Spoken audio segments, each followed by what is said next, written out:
जय सिया राम दोस्तों। तो क्या आपको भी ऐसा लगता है कि कभी-कभी आपका मन बहुत ज़्यादा ख़राब हो जाता है या जब कोई बात भी नहीं होती है तो ऐसा लगता है कि जैसे डिप्रेशन में जा रहे हों या बहुत ज़्यादा हम ओवरथिंकिंग कर रहे हों?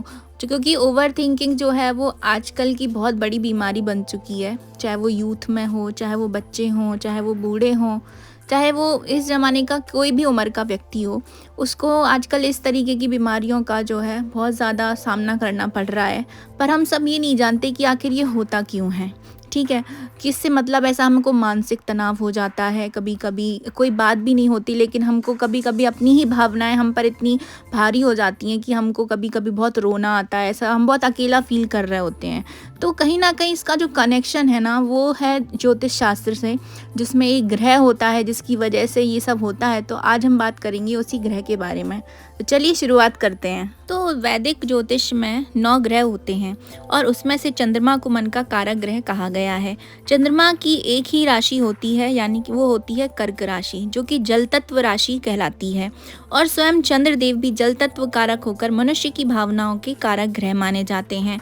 शरीर में सबसे ज़्यादा जो मात्रा होती है वो जल की ही मानी जाती है हमारे बॉडी के अंदर। और जो चंद्रदेव हैं वो हमारी माता से भी संबंध रखते हैं, हमारी भावनाओं को, हमारे मस्तिष्क को सबसे ज़्यादा जो है वो चंद्रदेव ही कंट्रोल कर रहे होते हैं।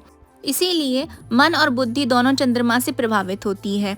तो कहते हैं एस्ट्रोलॉजी में के अनुसार कि किसी कुंडली में अगर चंद्रमा पाप कर्तरी योग में हो या पीड़ित हो तो जातक का जो मन होता है वो काफ़ी ज़्यादा कमज़ोर होता है और उसे जल्द ही मानसिक तनाव हो जाता है, या वो बहुत जल्दी मतलब उसकी कहते हैं ना फीलिंग हर्ट हो जाती है। अगर कोई कुछ बोल दे तो वो बहुत जल्दी खुद को बहुत मतलब नीचा, बहुत ज़्यादा डिप्रेस सा फील करने लग जाता है। पाप कर्तरी योग के बारे में मैं वीडियोस अपलोड कर दूंगी अपने आने वाले चैनल में, आने वाले वीडियोस में। तो जान लेते हैं कि ऐसा चंद्रमा कैसे होता है। तो जिन लोगों का जन्म अमावस्या के करीब का हुआ होता है या जो अमावस्या के दिन जन्मे होते हैं तो उनका जो चंद्रमा होता है वो बहुत ही ज़्यादा कमज़ोर माना जाता है। तो कृष्ण पक्ष की दशमी से लेकर शुक्ल पक्ष के पंचमी तिथि तक के चंद्रमा के पास बल की बहुत ज़्यादा कमी होती है, इसलिए जातक को चंद्रमा शुभ परिणाम नहीं दे पाता है। और चंद्रमा की जब कमज़ोर स्थिति होती है हमारी कुंडली के अंदर तो आपने कई बार ऐसा देखा होगा किन्हीं बच्चों में या कई लोगों में कि वो एक चीज़ पे ना फोकस नहीं कर पाते हैं।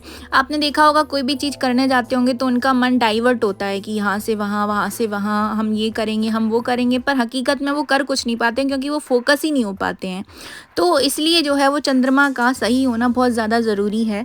तो एस्ट्रोलॉजी के अंदर इसके कुछ उपाय भी बताए गए हैं, तो चलिए उन पे बात कर लेते हैं कि आखिर ऐसे कौन कौन से उपाय हैं। तो पहला जो उपाय है वो है सोमवार के दिन आपको शुभ होरा में गायत्री यंत्र को पूजा घर में स्थापित करना है और मोती की माला हो सके तो अपने गले में ज़रूर धारण करना है। यदि आप मोती की माला नहीं पहन पा रहे हैं तो आप जो है वो मोती की अंगूठी है वो चांदी में, मतलब चांदी में मोती डलवा करके आप अपनी छोटी उंगली में उसको धारण कर सकते हैं।